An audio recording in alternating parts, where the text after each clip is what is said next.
All right, where we're at? We're at selling to AI buyers, how to get listed and purchased inside LLMs. AI is going to start acting as a buyer, right? You heard that, you've been hearing it, the agentic commerce. AI is going to start buying your stuff. I mean, AI right now helps me buy stuff. I'm looking for a bat for my kid, and I don't know this new technology that they have now or something, I don't know. So I had to use ChatGPT to figure out what kind of bat was good for my 7-year-old in T-ball. That's not $300. And I found one. But today I'm going to help you unpack how LLMs will discover your products, how they kind of recommend brands, what they look for. How many of you, I'm guessing most of you, all of you have used ChatGPT to find some sort of brands, some sort of products, right? Good. Yeah, so you know how it works, you know what it can produce. So let's talk about how it can, how you can get your store able to ready for this new search layer, this new discovery layer. Okay. On-page optimization. This is really where the bread and butter is, right? Search used to be just blue links, right? And so now it's searching for things that are sorry, that was part of the last. Let me go back on. When a crawler or AI visits your site, they're not looking at your beautiful hero image or your pretty colors throughout your site, right? They're reading the data, they're reading the HTML, but what they're really looking at is the structured data. So Shift with every Shadows, the new Shadows framework, and I think since the latest version, it's always had this JSON LD JavaScript resource. So when you're in your admin, if you go to the JavaScript resources section, you should see this JSON LD JavaScript. And if you don't, you should probably have something similar to this either on your page, or you should have JavaScript like this. If you don't, you can go get it from the Shadows GitHub repository. It's just a JavaScript file that you would download, and then you could just upload it within here and then assign it to the pages that you need it to assign to. And it should work just plug and play because this is in just default language. But this is the bread and butter, right? This is what the LLMs are going to really look for, and it's going to really help them understand your product. So you want to make sure that when you're in here, you can even go to, when you're on your store, go to your store, right-click to inspect element or view the page source, and search for JSON-LD. And you should see something like this. And if you don't, then you should get this. And if you see it and the data is wrong, you should fix it. Okay, and if you see it and the data's not good, you should fix that too. So that's like product descriptions, because that's what's showing here. Product descriptions, the name, the pricing, all that kind of stuff. This is the stuff that the LLMs are going to immediately in order to showcase your products in their AI. How many people have seen JSON or know what I'm talking about? Okay. How many people know what structured data is? All right. And what about Google Schema? People know what Google Schema is. That's very similar to this, right? Like that's going to help as well. So as long as you have that too, but having some sort of JSON file with structured data is really where you need to make sure that if you want to start getting discovered, this is a prime place to start. And it's really easy to get set up. You can use the Shadows default one, like I said, and then from there, just manipulating your data. Okay. Make sure, as I mentioned, like in this, not just on page, but in the structured data, like you make sure that your product copy and your product description are right for a buyer that's looking for it, right? A good thing to do here is to use our internal product description AI. So if you go into the store settings, there's a tab for the AI, and I think it still says experimental next to it actually. But if you put your AI token in there, it will activate the ability to create prompt-based descriptions for your products. Now it's a one-by-one basis, but like as you're adding new products, this is something that you should do. You should try to use that, or just go use the tool for it. But make sure that your product copy is good. Make sure your naming and your taxonomy, use the words that customers are searching for. It's just like SEO, really. But you're really trying to target LLMs now. And although meta descriptions, people say SEO doesn't care about them anymore, but LLMs can look at them and they will look at them. So I mean, I'm not saying go back now and update all your pages with meta descriptions, but I'm just saying that these are the things that if you want to help, you can optimize it doing those type of things. And definitely reviews. So make sure that in that JSON file, that JSON LD, you have reviews in there as well. Or you have some sort of structured schema around your reviews, like a Google schema tag or something like that, so that these LLMs know what it is and they can actually have social proof to add to it.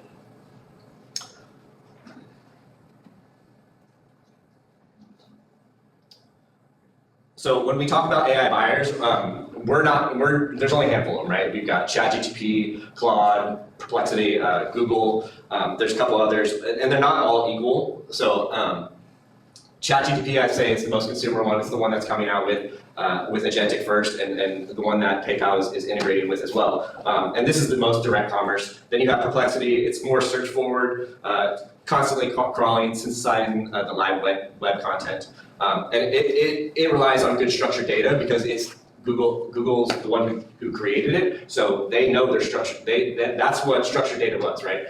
Google created the schema, the Google schema, to put on your page to help with SEO, and so that is something that they're going to be using to be able to surface your products into LLMs as well.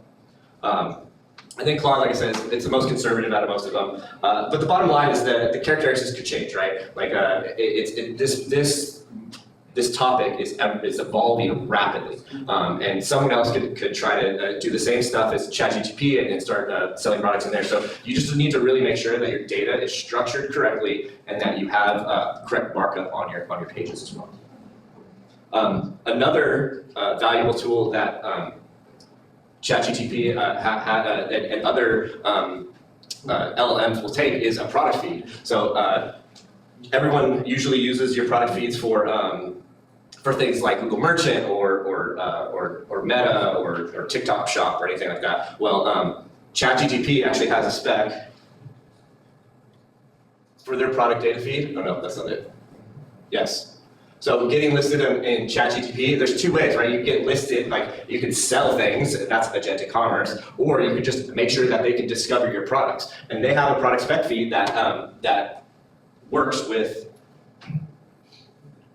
the product data feed that I created. So if you go to docs.meeva.com/meevalabs, there's a section that's called product data feed. It's at the bottom. Essentially what this is it is an XML file. You go, there's instructions on how you install it and everything like that, but what it does is that once you add the XML file within the import of Meeva provisioning, it will install the product data fields and feeds module, and it will utilize that module along with the marketing feeds and the scheduled tasks to create a default Google Merchant XML or CSV file that you can then upload to Google Merchant or TikTok Shop. So through my discovery of building this, I've learned that things like Meta, things like TikTok Shop, things like even ChatGPT, they all accept the Google structured data standard of feeds. So you don't need a specific feed for Meta. You don't need a specific feed for all these different third parties. They mostly all do the same feed as Google Merchant.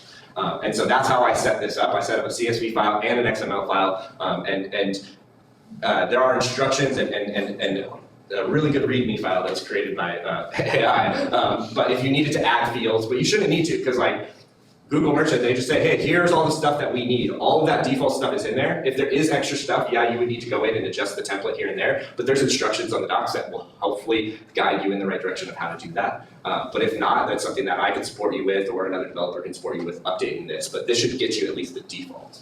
Kyle, were you next one? So yeah, how do you get that? You made the file. Correct. And now how do you get that file to ChatGPT? So ChatGPT, from what I've heard so far, it's like you have to sign up for it and say, hey, go sign up for it, and then they kind of walk you through the process of they have their own like view of your feed, kind of like a Google Merchant Center of a feed, basically. From what I've heard, I haven't seen it yet, but that's what I heard is the process for that. It's almost like a Google Merchant Center where you log into their admin and then you upload this feed, and then it tells you, okay, this product's wrong, this product's right, whatever, so on and so forth. So that's what I read through the site, and that's as far as I got as far as that goes. Any other questions on the feed, on this feed in general? Has anybody heard of the product data fields and feeds module or used it? So how that module works, so what makes this feed really cool is that if you go and you update your pricing or you update a product name, the product data fields and field module is set up to trigger the feed to run. So it will update that product in your feed automatically, instantaneously, or whatever that task runs, right? And so you're not having to run a scheduled task at the end of the day to then go update this feed and wait for everything to re-upload. It's all going to be done for you, and so that way Google has a constant, a real-time feed for it to read.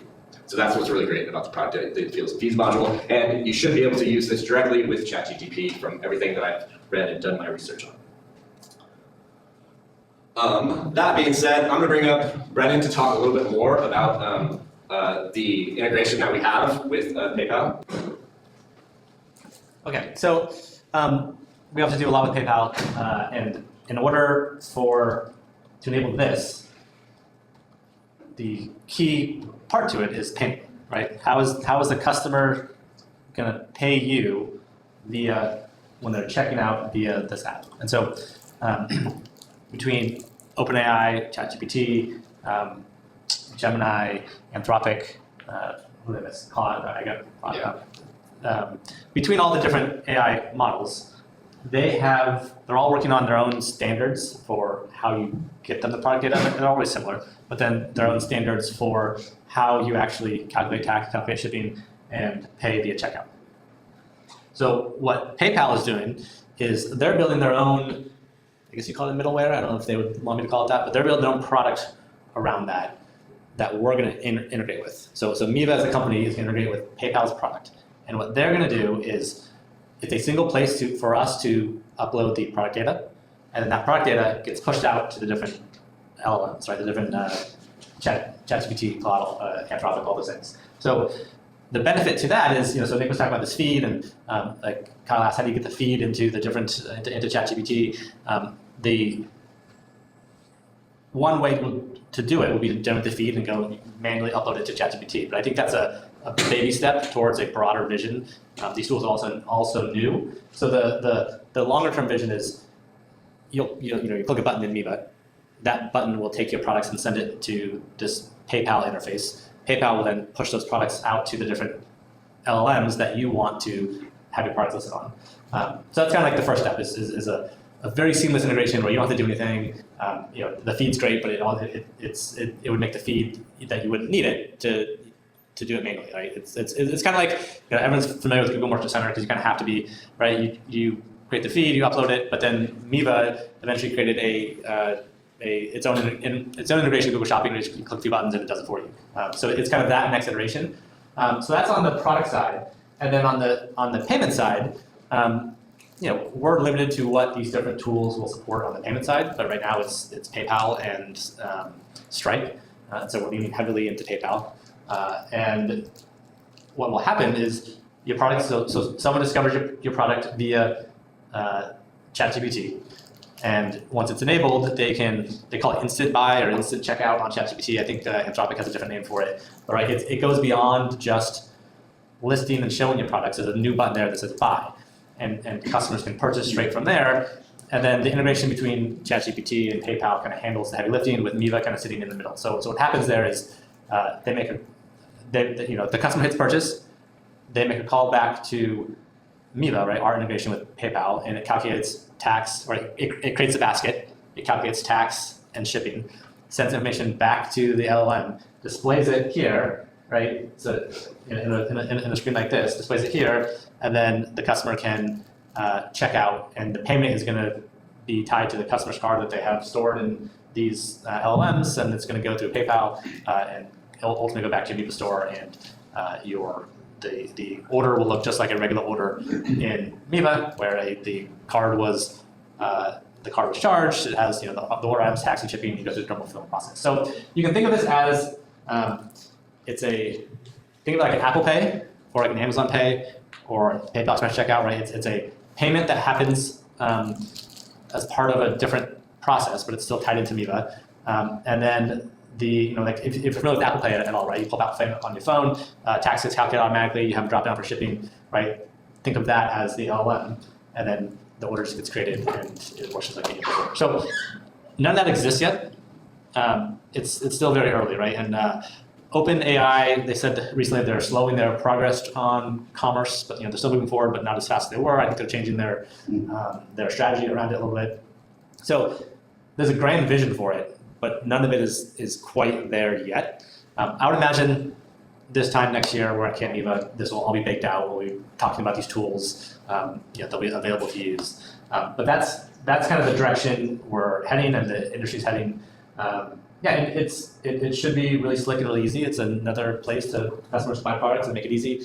But it's just not quite there yet. I think that's what, that's a point that we should really understand with what I was talking about today. That's why you have to get ready, right? So go make sure you audit your JSON file, make sure your product descriptions are good, make sure you have complete data. Even though the feed might not be used within the ChatGPT integration or whatnot, you should still audit it, get it ready, make sure that you have a really good feed in there. But these are the things that you need to do to get ready for that. So when next Canva, you come and we say, hey, we're going to be building all this, your store is already ready and ready to be shown within these LLMs.